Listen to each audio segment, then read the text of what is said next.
Tony D. Shit. What a need. Cornbread. Welcome to the Sex, Travel, Sports, Food Podcast with your host, Cousin Cornbread on ANDS Radio. That's ain't no damn station radio. We're delivering this straight to your earphones, your car speakers, and sound bars on that Wi-Fi, hotspots, Ethernet, T1 lines, shared data plans, or however you get on the internet. And we about to go ahead and get this commentary in and solve life's problems. Y'all ready? Set, go. Yeah, cornbread. Hey, what's up, man? Y'all welcome to Sex, Travel, Sports, Food with your favorite cousin, Cornbread. And we back for episode number 13, man. And this show is going to switch it up on y'all a little bit because I got y'all favorite cousins, play sister, Neena Boo. Hey. In the building. You know what I'm saying? She done came over here and crashed my That's podcast. what we do. That's what we do. She gonna hit me up like she do always. Last minute, no plan.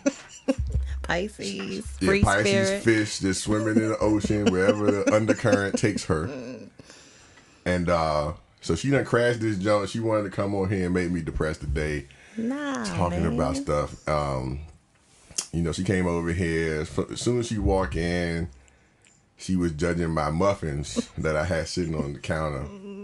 Talking about I got diabetes and my foot gonna fall off. That's what she do. Every time I eat something that's delicious or great to eat, because it usually has sugar in it.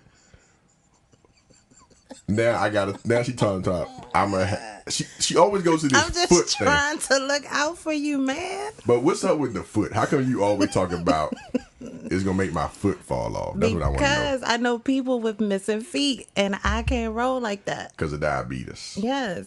And I feel bad about having diabetes, but I think it's a stigma related to it because some diabetes you just get that shit hereditary. You know Okay, what I'm but saying? all the muffins help. But I know. Okay, so. But look, shit. I'm just somebody saying, need to maybe make. just have half a muffin. You got like 4 sitting up there. That's because that's how they sell it. I Okay. don't eat 4 at a time. Well, I don't know. Man, look. But anyway, so Miss Gina, that's her school name. All her kids down in the trap at her old school, they ain't know how to say Miss Neena, or they ain't know what her name was. No, the teacher didn't know how to say Oh, it was Neena. the teacher? Yeah, it wasn't the kids. Oh, I thought it was a kid. No, that was the art teacher. Oh, so her name is Neena. True, Neena Boo in the building. Neena Boo in the building. But they called her Miss Gina. Did they put Miss Gina on your check? Nah, they got my check right. Well, anyway, Miss Neena. Hold on. Actually, tell them what your background is, because she's actually here to discuss very important information. Lately in the news, we got a whole bunch of stories of mental health breakdowns turning into suicide. And it's very important. It's prevalent throughout the world, but especially in the black community, it's kind of under... What's the word? I don't know. Not under highlighted. That's not a real term in the real world. No, that's not. What's the word? It's not giving any. Under discussed, maybe? Okay, we gonna go with that. Okay. So we're gonna talk about that a little bit because black mental health matters. Yes, it does. And but recently in the news we had Kate Spade, Anthony Bourdain. And then you mentioned earlier the Anniversary of Khalif Browder's death, the 3-year anniversary. Right, and he committed suicide too, right? Yes. Yeah, so give the people a little bit of your background and we're going to go from there. Okay, so besides being a podcast crasher, I am a clinical therapist, and a lot of my clients do deal with depression and anxiety and have had suicidal ideations and things of that nature. So yeah, I thought it was important to discuss. It is in the news. It does impact all of us, whether we're talking about, it doesn't matter your socioeconomic background, your race, religion, none of those things. Depression impacts all of us. So it's something that is important to talk about. So that's why I'm here. Oh, and eat your cheese and drink all your wine. Right. So you're going to come in here talking about, you got wine, you got cheese. Because the original topics for today that I had planned in my own head were going to be to discuss wine. Like I teased on the last show. If y'all listened to episode 12, I said on the next show, I'm going to be discussing wine and wine varietals. And we'll get to that a little bit later because that was also tied to the previous week when I hosted the wine and comedy show down at the harbor. Neena was there too, but Good time. yeah, good times. And so I was trying to roll that in, but we'll talk about that a little bit later because after the discussion, I will need wine and probably some cheese, even though she ate up all my cheese already. Didn't eat all your cheese because you didn't have the right kind of cheese. Because I wasn't expecting. First of all, I'm not hosting a wine and cheese podcast or event at my house right now, so I'm not. I wasn't prepared. You're black. When people say they're coming over, you're supposed to have a situation popping for them. No, man. First of all, so I ain't even invite you over. So I definitely ain't gonna be. I'm family. I don't need no invitation I know, and personally. that's why exactly. So that's why you supposed to pull up with your own grocery bag. You better go to food line. Food for me. You supposed to go to food line and bring me. You supposed to bring the host. When you crash people's house, you supposed to at least bring They ain't an tell me offering that. or something. I ain't heard that The part. disrespect, no respect, y'all. But yeah, so. All right, let's talk about, I think that a lot of people, you mentioned, we were talking about earlier, I think we both had personal experiences with people either actually attempting suicide or discussing suicidal thoughts with us directly and how to deal with that. Like, our reaction, the response, like what you go through, because they're dealing with something too. I mean, they're dealing with something, but then that trauma also transfers to you. In my case, especially with like family, close friends, stuff like that, because you deal with it professionally, but there's a lot of people that just have people in their lives that's dealing with that, and they have to go through it. So, what is it? How do you cope with it personally? How do you tell people who come to you to cope with it or to deal with those thoughts and deal with people that have those thoughts? So I was telling you a story about one of my friends who I had known that she was, pretty depressed. She had lost her job. She had lost touch with her family for various reasons. And so she kind of felt like she was in this world alone. And I was on my way from one of my evening jobs. I was working on Capitol Hill, and we were on the phone, and I'm talking to her. I'm driving on 495, and she was, just talking and saying, I was like, how's things going? Because I knew that she was really in a bad place, I made certain to just reach out to her more often than normal. And there's this, you see all these things floating around on Facebook, check on your strong friend, check on your weak friend, just check on your friends, period, which I think is important. Right. And so because I knew that she was not in a good space, I made sure, let me just reach out to her today. Whenever she came across my mind, it's like, let me call her, let me make sure she's all right. And this particular time I called her, and she told me that she had basically just attempted to take her life. And she was saying that she tried to hang herself in the bathroom, but the belt broke. And I'm listening to this, and I'm like, wait a minute. Like, what are you telling me? It took just trying to process, it took a minute, and then my phone dies. And I'm on the highway trying to get home, and I'm like, oh my goodness, so I'm praying as I'm on my way home. I get home, I plug my phone in, I charge it, I call her, and she's not answering. So of course that was very scary for me. I didn't have her address. She lives out of state. And I wasn't, really certain what to do. I'm like, how do I, what do I say to the police when I call and say, I need you to do a safety and wellness check on this person? Where am I going to tell them to go? So I calmed down for a second. I reached out to one of my other friends. She's like, didn't she send you her resume once and things of that nature? And I'm like, she did. So I checked through my Gmail, and I found her resume and was able to reach out to the police in that state. They went to her home, they did a safety and wellness check, and they ended up admitting her into the hospital because she didn't present to them in a way that made them feel like she was safe. So she went to the hospital. She stayed there for a while, had to do some mandatory counseling. And it was a difficult experience. It was difficult to be a part of as a friend because this wasn't a client. This wasn't something that they prepared me for in school. So it was a very personal experience. And we had to kind of deal with some of her being angry, a part of her being angry that she had to go through this because I made this call and kind of interrupted her life in that way, even if I was trying to save her life. Oh, she was angry at the fact that you intervened? She was just angry at the situation. I mean, for one, she was already depressed, so she's angry anyway. But she was angry that she, had to stay in the hospital. She was basically on the psych ward. She couldn't have her cell phone. She was angry because she had lost control of her life in that sense. But once she kind of came around a little bit, she did take meds for a while. She ended up eventually getting a job, connecting back with her family. Like, life just kind of turned around. And so, now it's like she's in a good space and, everything worked out. But in the beginning, it was a very tricky situation. It was difficult. And then as her friend to know, hey, I know someone who at times doesn't want to be here and, could very well in any moment decide I'm going to take my life. That's troubling. Now, did you ever see any signs before that pointed that you like that from your training and just from your observations? Did you ever see anything that showed you or that presented to you that maybe that was a possibility?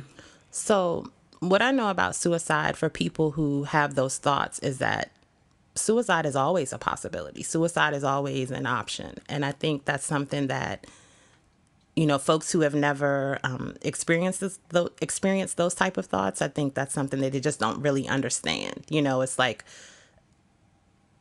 people assume, okay, this one event happened and that's what made this person decide to become suicidal. Right. And that's usually not how it transpires. Usually people who go through a suicide or make attempts have had these reoccurring thoughts throughout their life. So things could be going fine and they could still have this thought just kind of pop up into their head. And so it's a battle with that thought throughout your lifetime. It doesn't just pop up one day.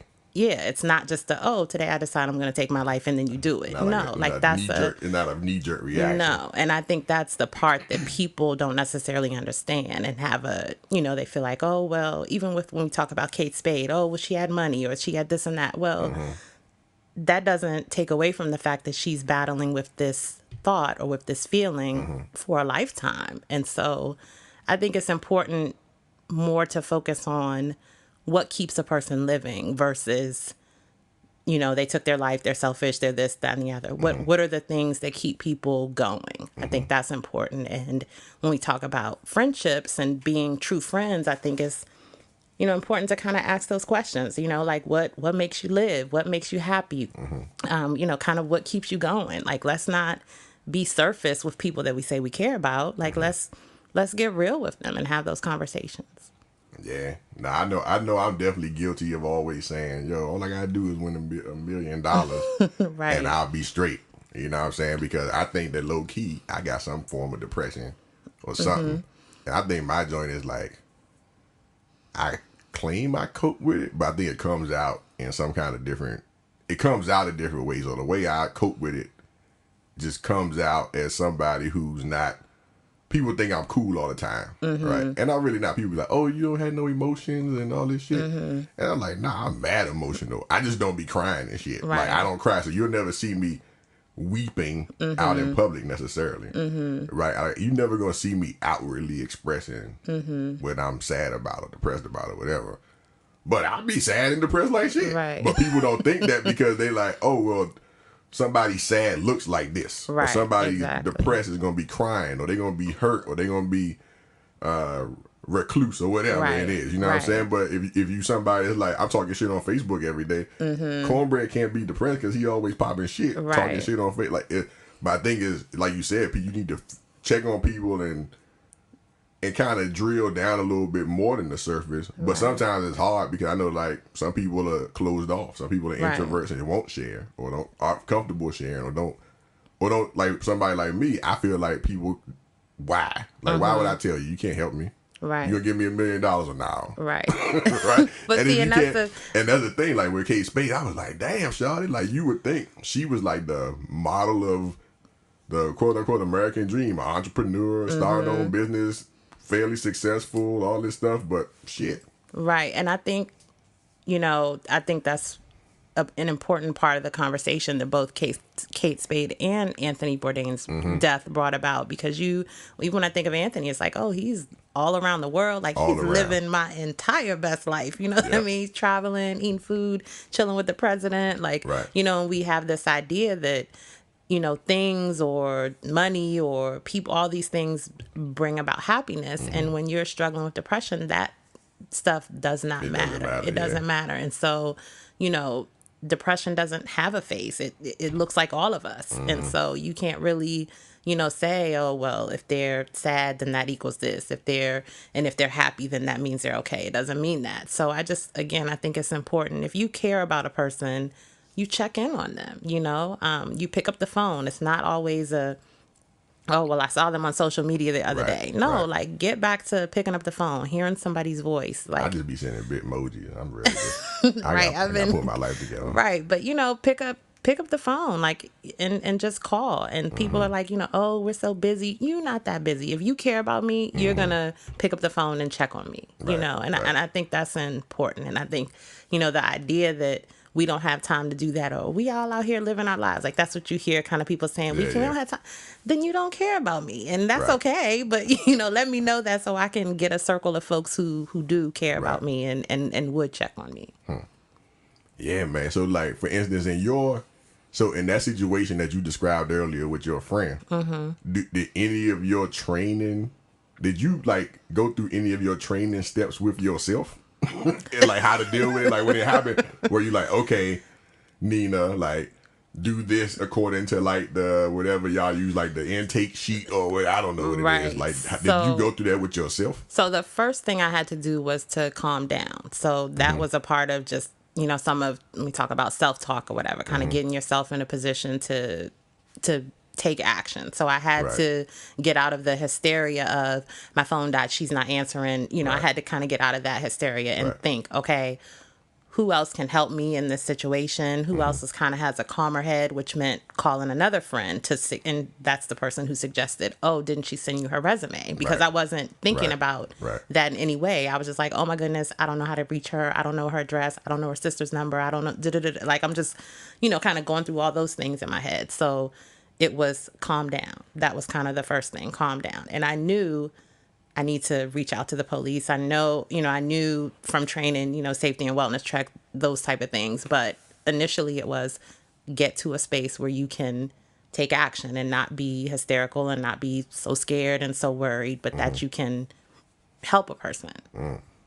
Now, do you think, I know with the Kate Spade situation, I think that they came out with, they had somebody in her family was like, yo, we basically expected this almost. Her sister. Right? Like, and that's a crazy thing because even with people that like I have family members that I know are suicidal, right? It's like, what can you really do? Because you don't, like, I don't know what the triggers are, right? I think that's a big thing. I know with me, when I've been involved with stuff like that, I'm like, well, shit, I don't even know what to look out for necessarily, because people who are in those spaces, it's not like a logical thing that somebody outside, in my opinion, would be able to follow. Like, I can't be like, oh, okay, well, this happened, that happened, so that means they're depressed or whatever, because it could be something that to you wouldn't be a trigger, right? It might not be something that anybody can recognize on the surface that would say, you know what, that's a red flag, that's an alert, I need to like kind of follow up on that. So I don't want people to walk away feeling like I gotta be somebody's therapist, or I gotta turn into this mental health person that I'm not, because that's not everybody's calling, that's not your lane, and that's okay. Right. So what I think is important is that you recognize, hey, I see that this person is struggling. I may not be the person that can help them get to a better space, but I can connect them. I can make that connection. I can reach out to my friend that's a therapist and ask, hey, what can I do for this person? Hey, what are some resources? We see on Facebook and social media the suicide prevention number floating around, things of that nature. Sometimes it's just a matter of connecting a person, or even saying, hey, I know you're going through something. I may not be able to help you, but I can sit in a session with you. I can you know what I mean? I can be present, tell me how you need me to help you. And not really taking no for an answer when you're really concerned. When you have that red flag about a person, you don't just let them brush you off. You know what I mean? I'm not saying you have to become a pest and every day you're in their ear, but you don't take no for an answer. You say, no, like, hey, how you doing today? Can we, do you want to go do this? Or do you want to go for a walk? Do you want to make that phone call? Do you want me to dial the number for you? You allow yourself to be another resource for them, and you let them know, like, I care about you enough to not let this go. True. Lord, yeah. It's just so hard because I be like, man, like I feel bad for people who are in that space. Like I said, I think I cope with stuff in my head fairly well. Like, I think I cope well. And I think I'm a logical person. But I think that sometimes when I talk to people who are depressed, like clinically diagnosed as depressed, and on meds and on this stuff, it's like, you can't relate. To me, it's like you can't relate to what they're going through. It's like, to me, it's like a whole parallel universe. And I'll be like, we both looking at this wall, and I see, my foundation cracking, right? That little line is my foundation cracking. But to you, the house already fell down. You know what I'm saying? So it's like, well, like, I can't. It's like, how do I even plug into that? And I feel bad. Like, I feel bad for people like that. And I be like, man, like, that must be a terrible situation where you basically fighting in your own head something that nobody else can relate to, and then I feel like you might feel just trapped in with yourself, because you're like, well, if I tell somebody this, they gonna think it's the dumbest shit in the whole wide world. They gonna think it's something menial or just some old, oh girl, don't worry about that, right? But to them, it's extreme to that point. So I think the thing with that is, most people have been to that space. You know what I mean? Like, most people have experienced a time where this thing has become an extreme thing and someone else might not understand. So just the fact that we've all been there can make that a shared experience. So even if you don't in that moment understand it or see it in the same way that other person has, you can think back to a time where, well, there was a time in my life where such and such happened.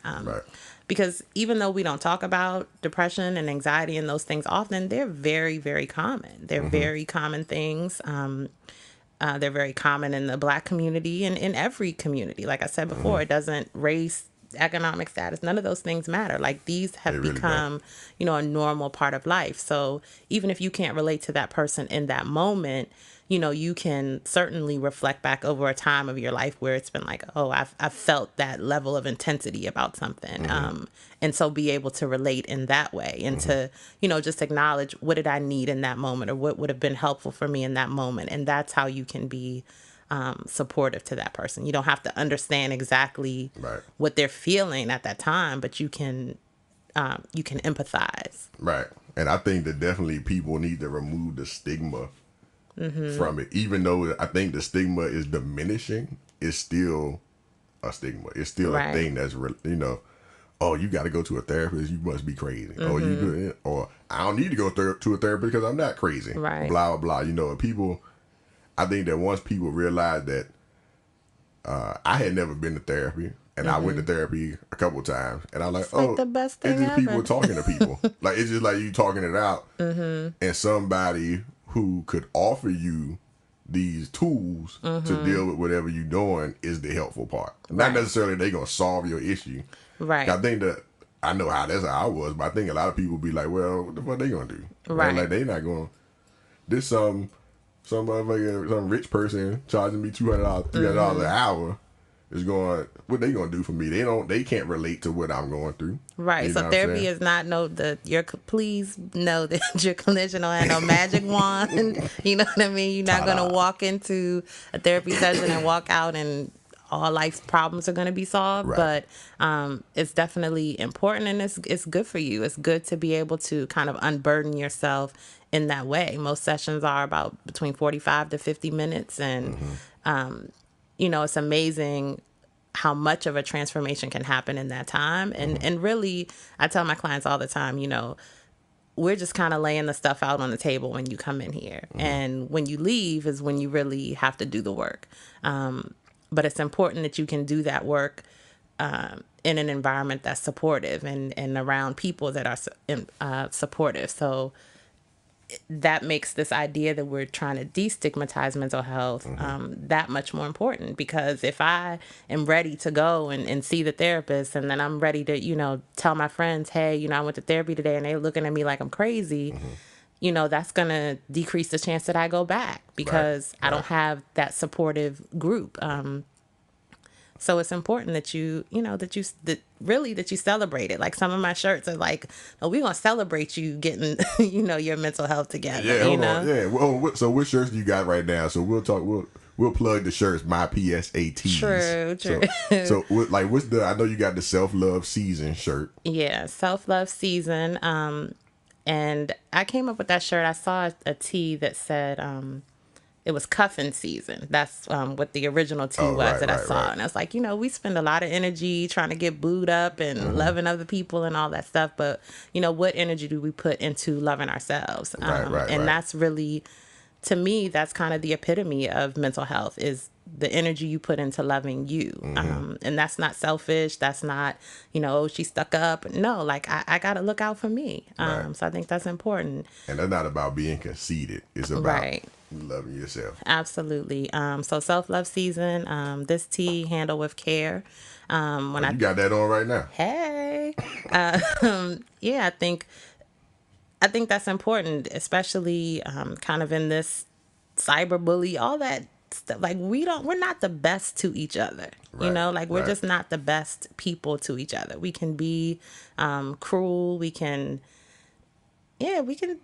just not be the best folks to each other. And I think it's important. You don't know who you're dealing with. You don't know what that person in front of you has gone through. You just don't know. So, in kind of the mental health world, we call it like being trauma informed, because you don't know what this person has dealt with. So you don't want to push somebody's buttons. You don't want to, be insensitive to people. So handle people with care, because for one, that's how you would want to be handled, I would hope, or I would imagine. And for two, you don't know what has happened to that person in their life. You don't know where they are in their head. So be careful with them. Be careful. Ain't that what Cardi B said? Yeah, a little Cardi B plug. Ain't that what Cardi B said? Yeah, that's one of her songs. She ain't say it like that. Oh, I don't know what she said. Okay. But I know she was threatening motherfuckers. That's all I know. It was a warning. Right.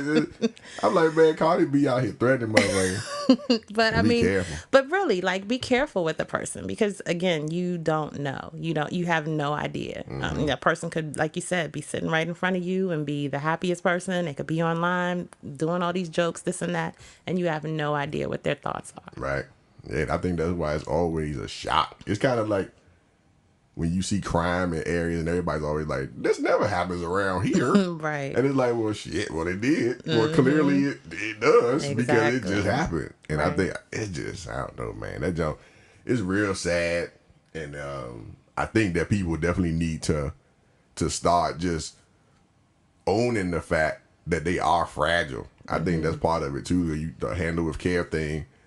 I think it's just some people don't think that they're as fragile as they are. And they think that them being stone-faced or cold and petty and all kinds of stuff like that, when they lashing out at people or shutting down,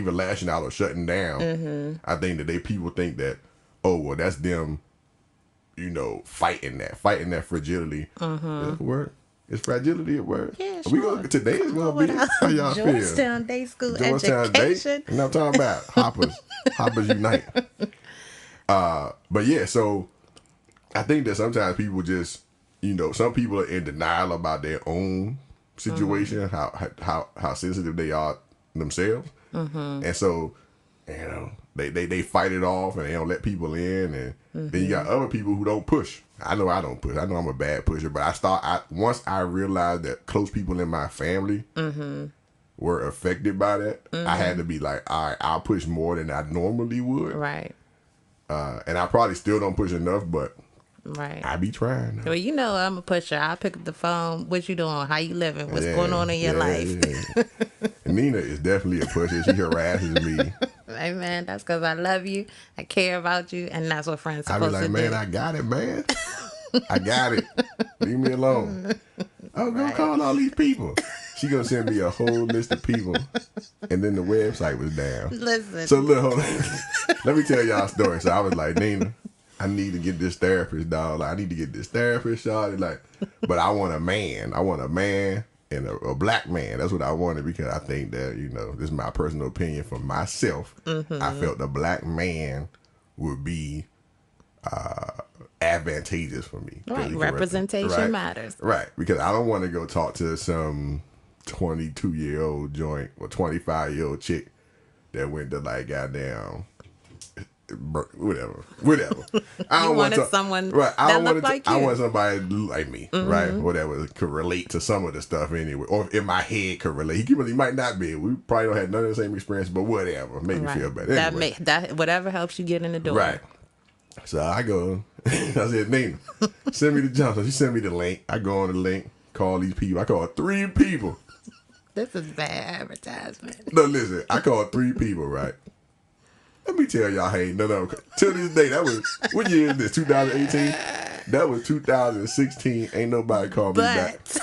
But I said, I'm glad I'm not, because they call it an episode, whatever, right? I'm like, I'm glad I'm not, it was like, I don't have a real live, like, episode, because well, that then I was like, the people who time out, I said, hold on, the people who depressed, then I got double depressed. I'm like, even these motherfuckers don't care about me. Time out. Even the doctors who's supposed to care about me don't care about my ass. Time out, because this is going left. No, that was part of that was because of your insurance. Let's be clear. Some of that had to do with your insurance. You couldn't see this person and that person. But the point is, reach out and keep reaching out. But and if this number doesn't work, live. That was real life. So keep calling though. Yeah, because sometimes that does happen. You know, sometimes you try and it's like, dang it, I'm on my last string here and this isn't working. But keep trying, because tomorrow could be a totally different day. And that's that's kind of what my friend has experienced. Like life, if you hold on, life will kind of turn around for you, and you gotta keep fighting to see what the next day is like. How long was that transformation for your friend? Like, so from the time where she said she was in the bathroom with the belt to the time where she basically kind of got back on track, like how long was that process?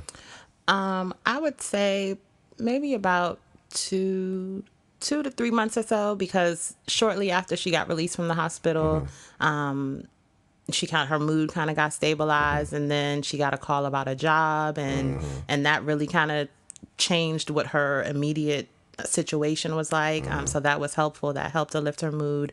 And then she got a job where she was able to travel, which was good too, kind of get her out of the small town that she was in. So things just really turned around for her fairly quickly. And for some folks, you know, it may take longer than that. You may have to hold on a little bit longer. But again, you gotta fight to see what the next day is like, because life is, you know, that's just kind of life. It happens in that way, but it will turn around, but you just have to be present to see it. How much do you think meds play in it? Like, how often are you able to prescribe meds with your license? No. Now, so a psychiatrist can prescribe medication. And you're a clinical therapist. Clinical therapist. You know, I know you got 73 degrees. True. And a Sally Mae bill. And a Sally Mae bill to hold that down. Oh no, they call it Navient now. Well, right? Whoever, somebody keep calling. Navient out of line. They better get out of my face. I know. I'd have been on the same payment plan since 2004. I said, I got this low income. Don't come for me, dog. Right. I ain't switched it either. Fuck Navient. But anyway, hold hold on. So give me the breakdown of what's the difference. So you're a clinical therapist. Yes. So I can see clients, do diagnosis, but I cannot prescribe medication. So what's the difference between a clinical therapist, a psychologist, and a psychiatrist? So the psychiatrist is the one who can prescribe the medication. The psychiatrist. Yes. And why can they prescribe? What's the difference between them and you? Whatever their little degree says. Why?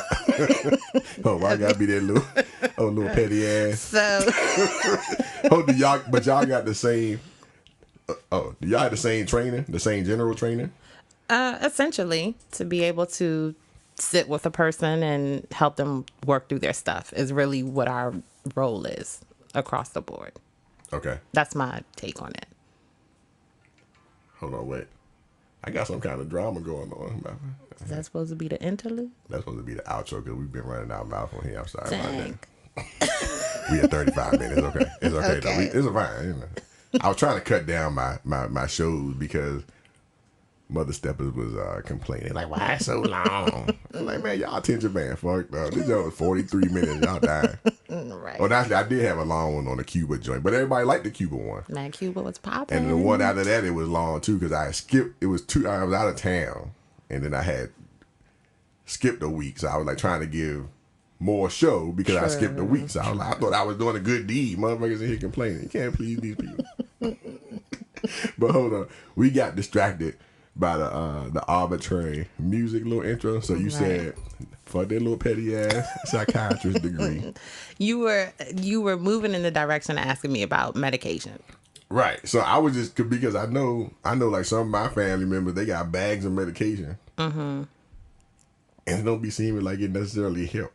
I be like, they might need to up their dosage. They might need to up the dosage or give me a different one or something. You know what I'm saying? And then they got certain people, they'll switch the medication just to switch it. Like, oh, see how you can respond to this one over here instead of the one you want. Like, if that's the one that worked, just leave them on that shit. Right. So, like I said, I don't prescribe medication, and I'm kind of on the fence, even if in terms of being an advocate for medication. Now, there are people that are extremely depressed or have extreme anxiety that you just absolutely need medication in order to lift your mood a little bit. And I think that that's important, and I encourage people to do that. But I also think, for me, like I deal with bouts of depression often, and one of the ways to kind of minimize that is to work out, to eat, to make sure I get sunshine, to do those things, to make sure I'm laughing and hanging with friends and things like that. So I think it's important too to recognize, what does your body respond to. And my body respond to don't say no cupcakes. Lemon ice pound cake from Starbucks. You know what I'm talking about. That's what you done told yourself. You sweet dependent. And those chocolate chip muffins upstairs. Don't go throw all them muffins out when I leave here. But no, really, like figuring out what works for me. And I think if you can shift your mood by doing simple things like eating properly or working out, then do that. But if you also recognize, hey, I'm still struggling, then get the medication and lift your mood and get to a space where you can do it naturally. True. And so with your earthy chick, because you call yourself an earthy chick, right? So hey. Do you use any kind of earthy stuff like aromatherapy or any of that kind of stuff? Like, am I going, incense and flying carpets and shit like that? Nah, I don't do that. You sit Indian style smoking? Nah, I don't do Not that. smoking, But what you like, do?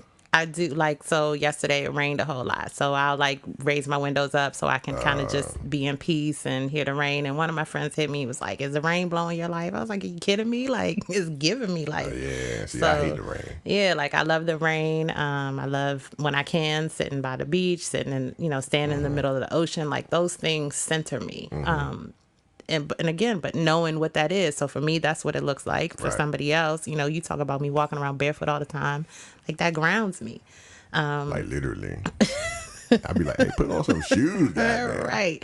So, figuring out like what works for you, what gets you to a good space. I think that's important. And that's what self-love really is about. Having that knowledge of what works. Right. Ah, yeah, man. Sheesh. So I think overall we gonna say, basically, become one with it. Become one with whatever it is that you're going through. Acknowledge it. Acknowledge it. Oh, do you got a mantra? Is there like a therapy mantra? Like I don't have a mantra. Acknowledge it. Try to figure out. We can make one right now. Find out what makes you happy. Do that shit. Right. Whatever it is, except for killing people. Right. Don't kill nobody. Yeah, don't hurt nobody, please. And don't steal. I don't like thieves. Thieves are irritating as fuck. How we get a thief in mental health? But okay. Don't steal. Like if that make you feel better about life, don't steal because they don't steal in general. They broke into my car down there. Oh, right. I ain't gonna go through that right now. Somebody broke into my car, stole my pistachios. See what I'm trying to tell you? Trying to be on my health kick, living my life. Yeah, you trying to deal with, you trying to get your mental health together now. They fucking that up. So don't steal. Nobody, don't steal. Don't steal. Don't kill. But whatever else you want to do that shit. Right. You know what I'm talking about? Unless you got diabetes like Cousin Cornbread. And they gonna try to hate on your sweet tooth life. I'm throwing all them cupcakes hey, on I'm the still trash. eat it though. If the Lord wants me to go out early, fuck it. Shit. I'm so tired. I'm too old for all this shit, man. Lord. But yeah, I mean, so other things. So we're gonna just go ahead and make a little skirt transition. Right. You know what I'm saying? Because we talked about that. And a lot of people's mental health was improved this past week with the in sports. In Washington D.C. Transition. Yeah, in Washington D.C. with the Washington Capitals hockey team. Hey, go over. Finally winning in their whole existence. 40 some odd years. Yeah, right. And what I said was, this was the direct result of gentrification. Lord. Well, the what you call the word, like the rapid and increased gentrification in DC. So it used to be Chocolate City, like up until probably 2008. I think it probably when the chocolate drained out. Well, it was no longer the majority. Yeah, it ain't been chocolate. It's probably since like 2008. But the whole point is, I was like, yo, the Caps won? Because they always would get to the playoffs. And the Pittsburgh Penguins would knock them out every single year, right? But this year, not only did they beat the Penguins, how you gonna just make it past the first round and now you done won the whole damn championship? That's crazy. The whole thing. So all caps. That's the joint. Hashtag all caps. Go Caps. Yeah, Caps locked it in. And I was happy that the black dude. There's a black dude, and I didn't even know we had a black dude because I used to. Smith. Yeah, what's his name? No, Smith Pelly. Petty. What? No, Pelly Smith. That's what I said the first. It's either Pelly Smith or Smith Pelly, whatever his name is. It's the only black one on the team. I think it's only one. No, it's two on Oh, is it two? Yeah. But I know back in the day when we was in high school, there was a black one on the team, and I was so excited about it. I was like, oh shit, I didn't even know black people play hockey at that point in my life. Then I moved to Boston, and my whole school, all the black people play hockey. I was like, oh, okay, guess that makes sense. Yeah, Smith Pelly. Smith Pelly. Put some respect on Yeah, put some name. respect on his name. But yeah, so everybody's excited about that. And you were telling me a story about how Ovechkin is doing what? Ovechkin, what they doing down there? Man, they down in they were down in Georgetown swimming in the little pond with the cup doing backstrokes. He was out there shirtless, like he was just living his whole best life in the Georgetown pond. That video was crazy. Alex Ovechkin, who's the main player, been around here for years at this point. Ain't never won nothing, but he was always considered one of the best players in the NHL. He had all this praise. He Russian, right? Yeah. And shout out to Trump. And Trump shouted him out earlier. The only one on the team, he Only one on shouted the him team. out. Go figure. yeah, he down that joint shirtless. I heard he was drinking beer out the jump, doing keg stands with the cup. He been partying since Vegas. He just been. He been lit. Yeah. And the crazy joint is, man, like, I like that stuff. Like, first of all, hockey is lit. If people don't watch hockey, first of all, go to the game first. If you go to a hockey game and you get like feel the hits, like if you go to a hockey game, even if you sit a little bit ways away from it, not down on the ice, but even if you sit, you can still feel those hits because they move fast. It don't look as fast on TV. But that jump, the collisions in that jump, if you like football and hits and all that, you'll love hockey. So if you ain't ever watched it, start watching it now. And then, but then I just figured after I got my LASIK, I could see the puck now. You know what I'm talking about? Because at first Fox had that little beam on the jump. You ever remember that? They had a beam on the puck. So every time the puck moved, it was like a light beam on the jump. Anyway. Bless you, Lord. And yeah, I couldn't see that jump for shit. I was like, I don't know where that puck at. Goddamn, it's too small. But yeah, shout out to the Caps, y'all. That's crazy. That like I said. So the whole point is gentrification brought that to the nation's capital because under Mary Berry and them, they wasn't gonna win though. They wasn't gonna win. It was too many black people. They gonna have a whole parade and stuff on Tuesday. Okay, I'm going too. I'm going too. I'm taking off. I'm going down there. And then, yeah, man, because you got to realize the energy in the Caps building and the energy in the city would never have been that high as it was chocolate. Right? Black people like it. But they don't know it. They know. They be like, icing. Fuck. Fuck yeah. It's fucking icing. Yeah, no, we definitely don't know. We don't know what icing part. is. We don't know what that is. No, shout out to my boy Dion because he's like all in. He know all the terms, and he's Dion. black. I mean, he light skinned, but he's still black. We don't do colorism more on sex, travel, sports, food, cousin cornbread. I don't support any light skin, dark skin versus shit. Right. But I know that y'all average colors do. I don't like that shit. But I know that's the way of the world, and I've accepted it. No, we not doing colorism. But yeah, no, he has like a whole little crew that's like all caps. Yeah. Yeah. What? I got a bunch of boys that are colored that are in the hockey, and I like hockey too. I just don't follow it because I always be sad when the Caps lose. I be like, they gonna lose. I do. I avoid it. I dropped my Redskins ticket, my season tickets last year. That was funny. But you should have dropped them a long time ago because they've been sorry. But they always been sorry. But I like going to the games. But then the Redskins back office just like started. The back office was really the reason. I already know they gonna lose, but it was still fun to go. But then they started fucking on my account. I was like, no. So between the Redskins losing, fucking up my account, then the Nats were the same as the Caps.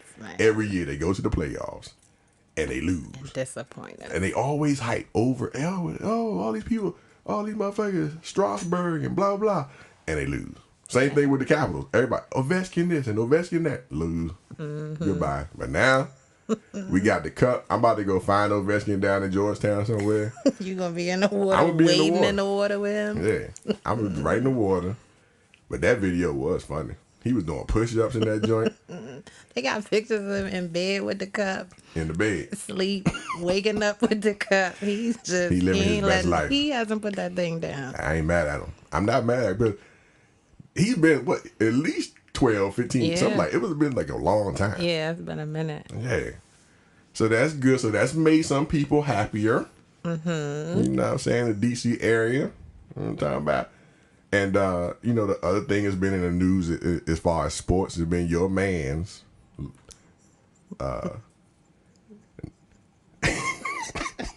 Your man. First of all, he's not my man. Maybe LeBron he's your James. audience man. Yeah. And people call him King James, and I call him Knight James. So I downgraded him from a king to a knight. Disrespect. Because I think because I use like chess pieces, right? So I'm like, man, he's good. He's on the back line of the chessboard, okay? But he ain't the king. He ain't the bishop either, right? Because he be slumming. He just be slumming in the finals, and he gets to the final. Nobody can take away none of the rest of this shit. But people will act like he's the king, but you can't be the king and get swept at your own house. You can't. I don't care what happened. You got to at least win one, dog. I don't care if you playing with people from &1 street basketball team. You got to get one jump. If you don't win this whole season through the playoffs, you winning. So what's the difference between your team now and the one that swept Toronto and did all this stuff? I don't get it. They give him all the credit. But they treat it, this is what I said on Facebook, they treat him like God, right? Like, when you talk about God, it's always positive. God don't do nothing wrong, ever. People get shot in the face, that wasn't God, that was the devil. He's like, wait, let's run this back. So God is omnipotent and everything, correct? Yes. So God is responsible for getting shot in the face, correct? You're not about to have me No. going to getting struck by lightning on my way home. You see? Knight James did not do well in the playoffs. Yeah. Correct. Knight James, Princess James. He everything but the king. So they could choose another title for him. But I think Knight is a good one. You know what I'm saying? Because somebody else had to approve him. I think ESPN made him a knight.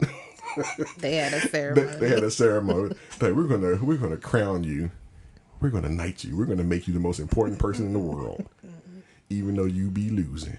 And Lord have mercy, him and his jorts set that he wore to the press conference. Yo.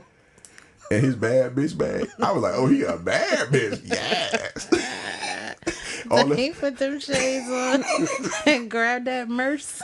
Hey, Sean, he grabbed his was that a Birkin bag? It was really $45,000 bag. for no reason. I don't care. Let me tell y'all something. If I ever have millions of dollars, I don't care how much money I have, I will never pay for anything. Like a bag, 45 stacks. Nah, it's crazy. Even if I had a personal shopper, they bought me a 40. Take that shit back. Y'all go to Marshalls.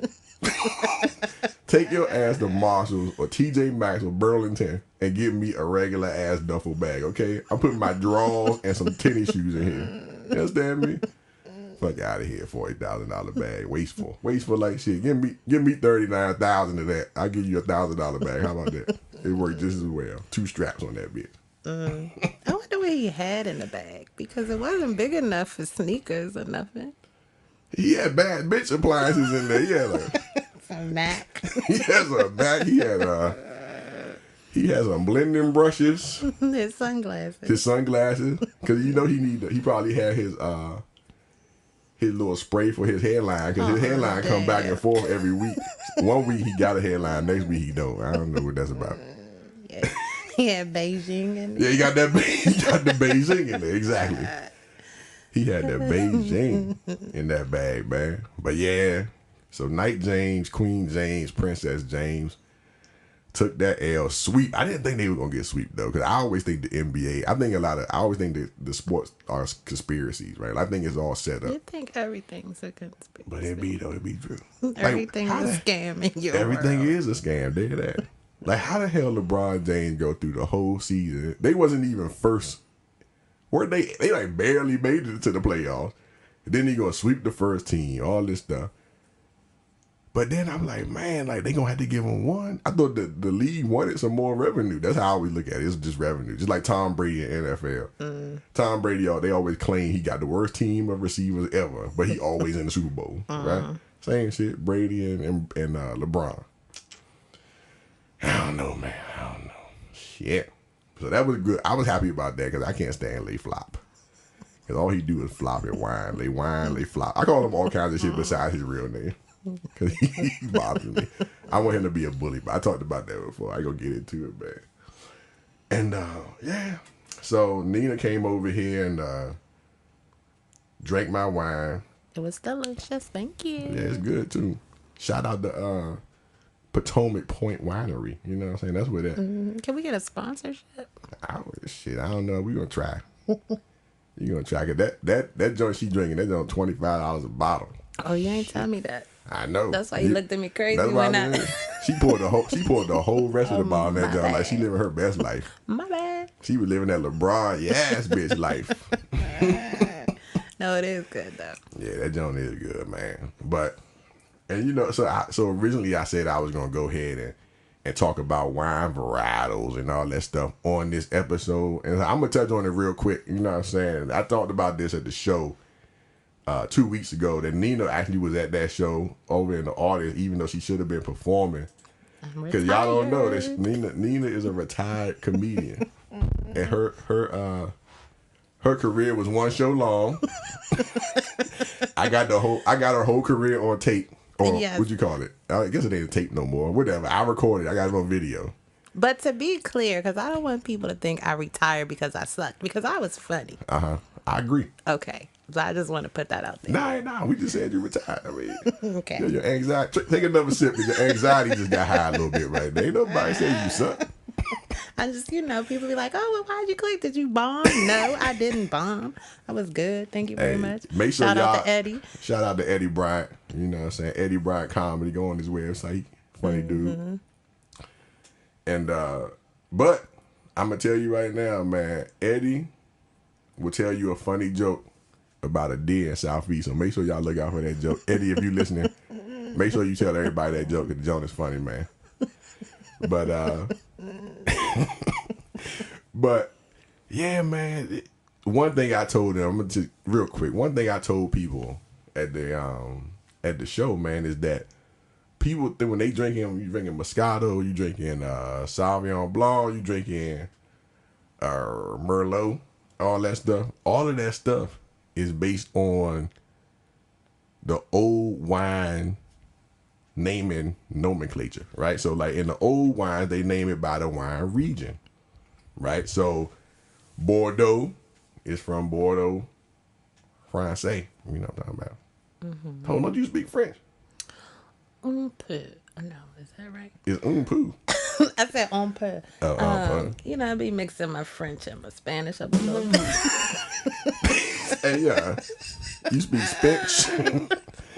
Not French and Spanish. What's a little bit? Come on. All right, you think about that. So look, so Bordeaux is a region in France. You know, that's where the Bordeaux wine comes from. And then, like I talked about Champagne. Champagne has to be from Champagne, France, in order for them to technically use the name Champagne on the bottle. Other than that, they got to call it sparkling wine. Mm-hmm. Especially in the States. So I think it was like a date. Let me see if I got the date. In 2006. So anything before 2006 that had the name Champagne on it, that had a license from the European Union, they could still use it. After 2006, you couldn't use Champagne on your joint no more unless you paid like all these licensing fees to Champagne's, like the town of Champagne or the province or whatever of Champagne, which is crazy. Man, hey, everybody trying to get their money. Yeah, but it seemed like it's kind of petty. You need to send them a shirt. Yeah, I'm sending them a petty shirt. Y'all go in Cornbread's closet, get y'all a petty shirt, man. But so one thing, they actually have this stuff in laws all across the United States. Each state has their own law about how to get champagne or how to get the use of champagne, the name on your bottle. And it's like monitored. They go around to the liquor store, like the alcohol board or whatever. Like they all really dead ass monitor this shit. And this is what we spend our taxes on, ladies and gentlemen. Okay, people getting shot in the face. People is mass school shootings. Education, people can't read. This generation, they can't read. That's what I call all the new people. Like everybody under like 25, maybe 21. A little bit lower. Maybe 27. So everybody under 25 is in generation now. Because they don't know what the hell's going on. You be like, what are you doing? And they tell you they do it. You be like, oh, hell no. Hell no. That's why they generation now. No, you shouted out 21 Savage today. But yeah, 21 Savage. Is he 21? I don't know what's going on with his life, honestly. Okay. But he actually made a good point about, he stopped wearing jewelry now, supposedly, because he doesn't. He said everybody who he's met that was being really rich, somebody he considered mega rich, they never had on jewelry. Mm-hmm. Meanwhile, all these rappers and all this stuff got on all these chains and talk about all this money and rings and diamonds and all this shit. Mm-hmm. And we know, me and you know that that's all fluff and phony shit. Right. A lot of people do. But a lot of people don't. They really consider, like my life goal is to get a chain. Mm-hmm. You be like, for real? But like to people who don't know stuff or people who are unexposed, those material things like that, as goofy as a chain, is what their goal is. Like, yeah, I got a chain. No matter. And if you think about it, it's literally. Is that gonna be a rap? Yeah, I got a chain. Yeah, I got a chain. For your brain. Yeah. And you be like, yo, like, that's not real life. I see all these little new rappers come out and they be stunting on the gram or whatever, and they be showing their little chains. Because they start out with like a little teeny chain that got a couple of little diamond dust or whatever in it, right? Mm-hmm. And then you be like, yo, but they real live excited about that chain. And it really do. And it literally can't be any more insignificant, right? It can't get any more insignificant than a chain. That somebody literally gonna snatch off your neck, punch you in the face, or shoot you over a little raggedy ass chain. And then you don't even really got no money in real life. Because we all know record labels are scams at this point, right? Most people do anyway. Right. But they real life be living for that chain, shawty. Like a chain. Like, just think about that shit. A whole chain. A whole, like, you do your whole life and you walking around like, man, you know, it's gonna be that day, man, when I get this chain on these. When I step out here with this chain on this, man. And then the chain don't never be cute. It's always like a big, just gaudy, ridiculous thing, dinner plate on their neck. You know what I'm talking about?